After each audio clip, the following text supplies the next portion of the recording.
Well, it seems like all yesterday that a stranger came to town. The town is a stranger, y'all. That shot around, and he's coming for you. Yes, he's gonna shoot you down. This is going to be an example. This is going to be an example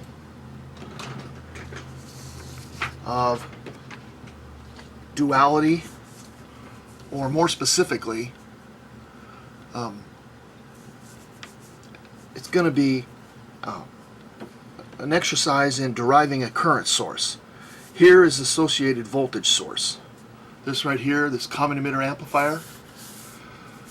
This common emitter amplifier, as you can see, has no component values. Component values are not needed at this point in deriving a current, its associated current source.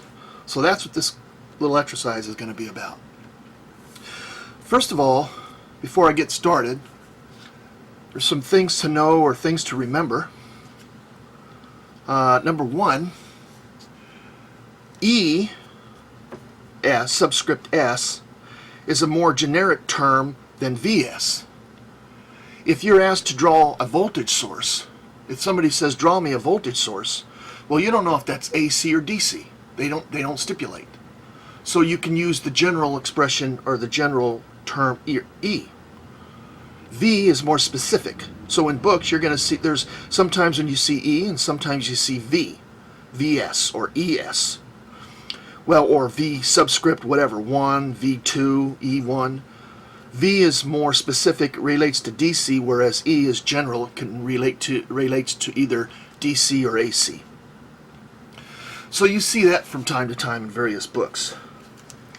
Another thing, this for every, say for example, series circuit, there is a parallel circuit. That's called a duality. And here's a few examples of a duality. Right here. Here's a series circuit, parallel circuit. That's a duality. Voltage, current is, the duality of a voltage is current. The duality of an open circuit is a short circuit, and on and on and on. You have matter, antimatter. You might have gravity and anti-gravity, black holes and white holes, etc. and so forth, yin and yang. So for every idea of one, like a node, the duality of a node would be a loop. The duality of an open circuit would be a short circuit. But the ticket item here, the big idea in this particular case is the voltage source and current source. Everybody knows about capacitors and inductors. One's a duality of the other. Resistors and conductors. Those are dualities. There are many, many, many dualities in life.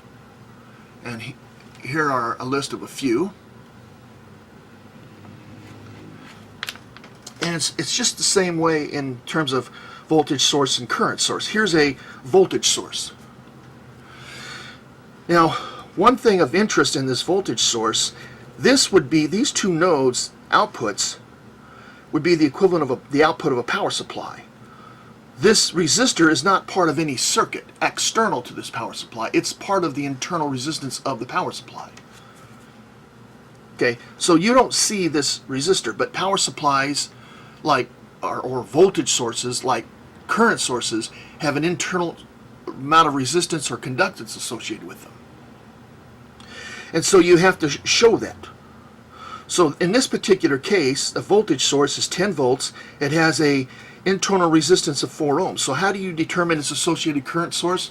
You short circuit this thing out temporarily, and then through Ohm's law, you take 10 volts divided by 4 ohms, you get 2.5 amps.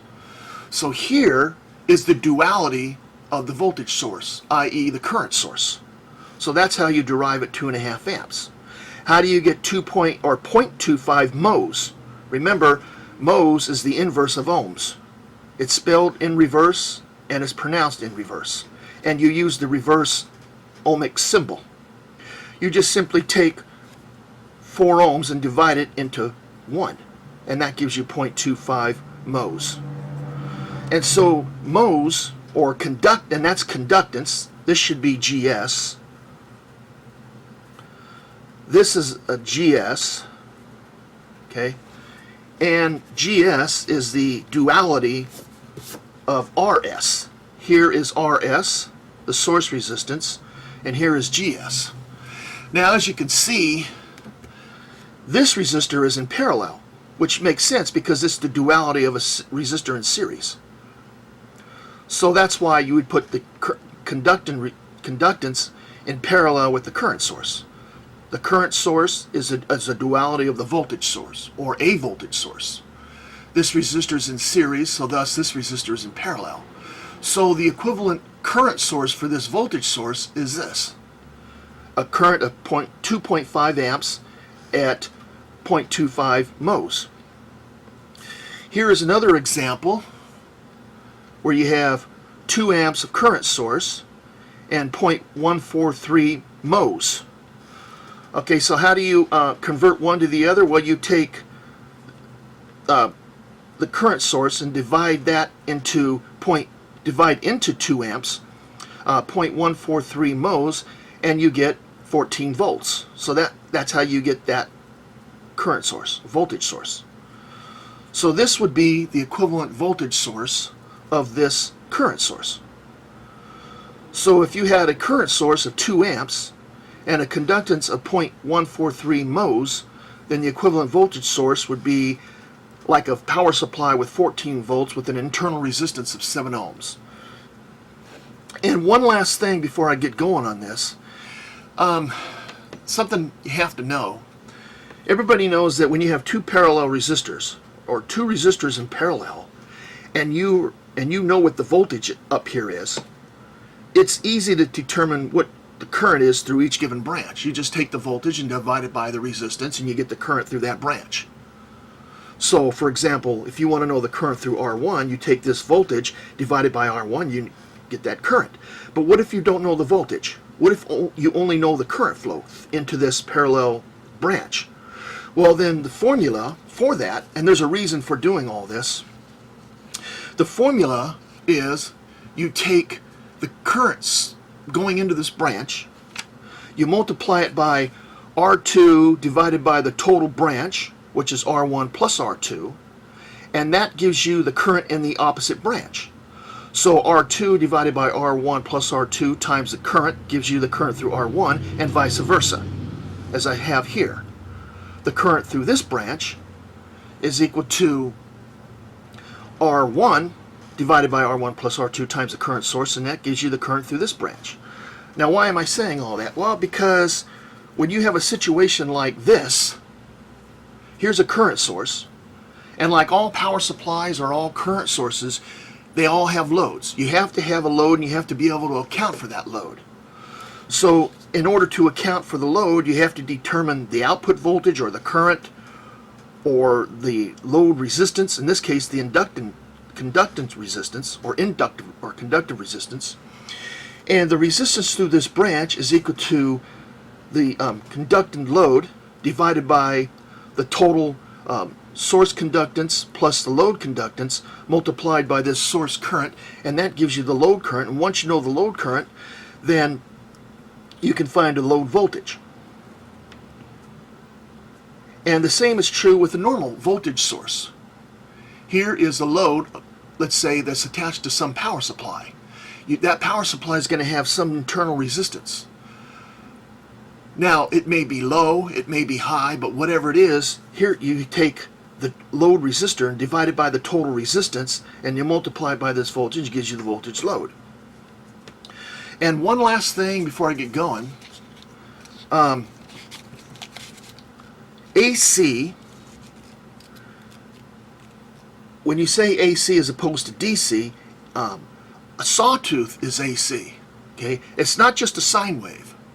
When people think of AC, they think of a sine wave. No. Sine wave is just one of many AC signals.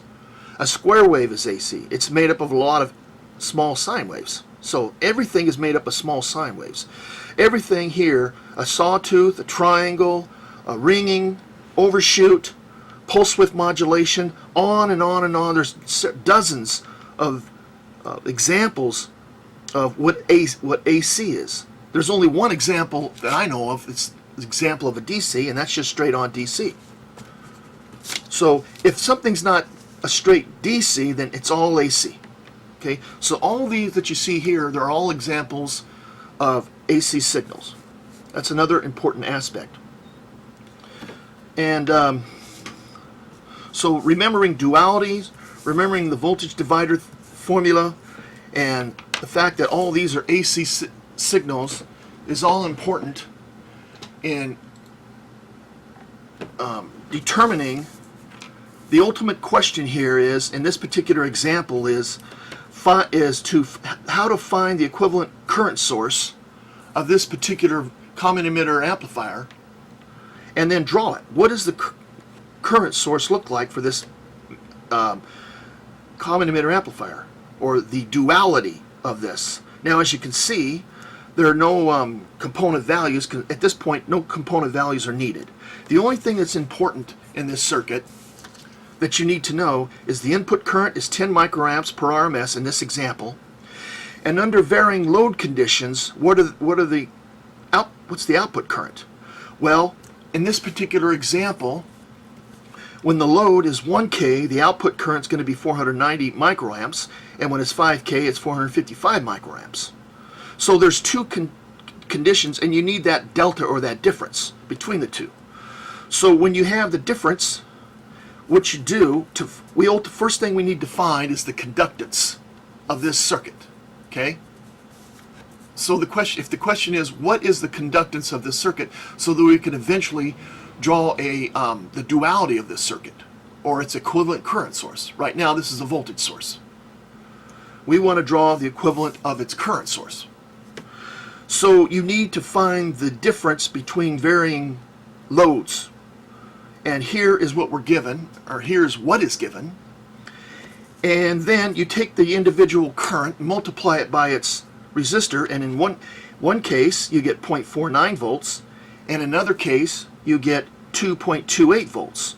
So we've got both elements needed. We've got a difference in current, which is right here, 35 microamps. 35 microamps is found by subtracting 455 microamps from 490 microamps. You get 35 microamps. So that's a delta of 35 microamps. And the same thing with the voltage. It's a difference of, 2.28 volts, subtracting that from that 0.49 volts, and you get a delta of a differential of 1.79 volts. Here's the formula. You take the difference in the current, divide that by the difference in the voltage, and here you go. Once you know it, it's very simple. Here is the duality of the resistance, which is called conductance, and it's in mhos, as you can see. Mho is equal to MHO and S, mhos. Mhos is the duality of resistance. It's just the resistance inverted, that's all. So we're on the way of finding out the equivalent of this voltage source, the common emitter amplifier used as a voltage source. Wait, what is the equivalent, or the duality of this, the equivalent current source?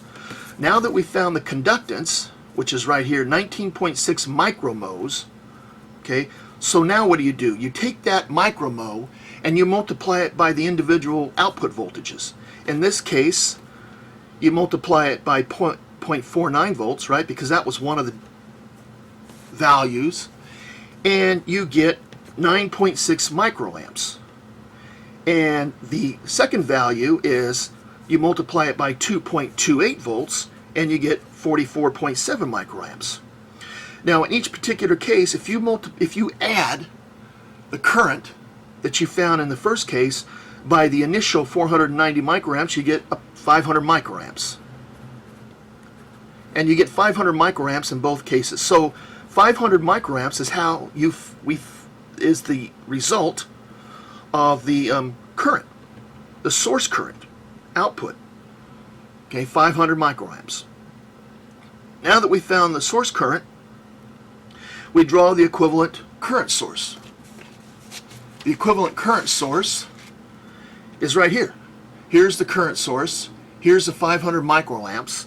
And here is the conductance, which is 19.6 micromhos. And here is the equivalent voltage source from this equivalent current source. Here's the duality of this, and this is the duality of that. So it's kind of interesting to note that this circuit right here is the equivalent of having a power supply, okay, that has an internal resistance of 51 k ohms. It's kind of a neat way of looking at a circuit and saying, oh, what's the equivalent? If you had a circuit like this, a common emitter amplifier, what would be the equivalent of having a power supply that would be equivalent to that? Now we know.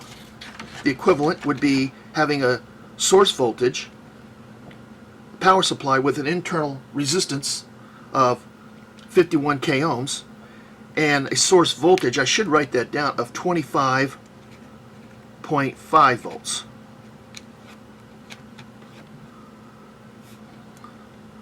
So that's essentially how you find the equivalent or the duality of a circuit like this.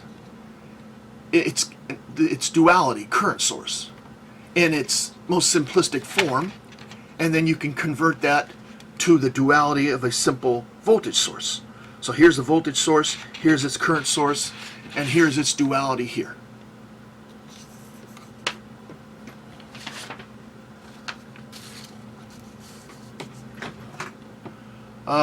So that's essentially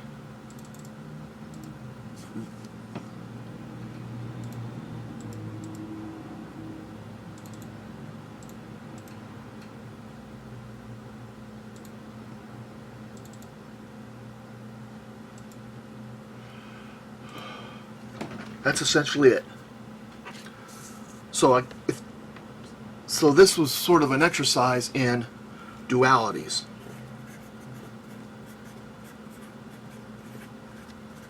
Okay? Thanks for listening.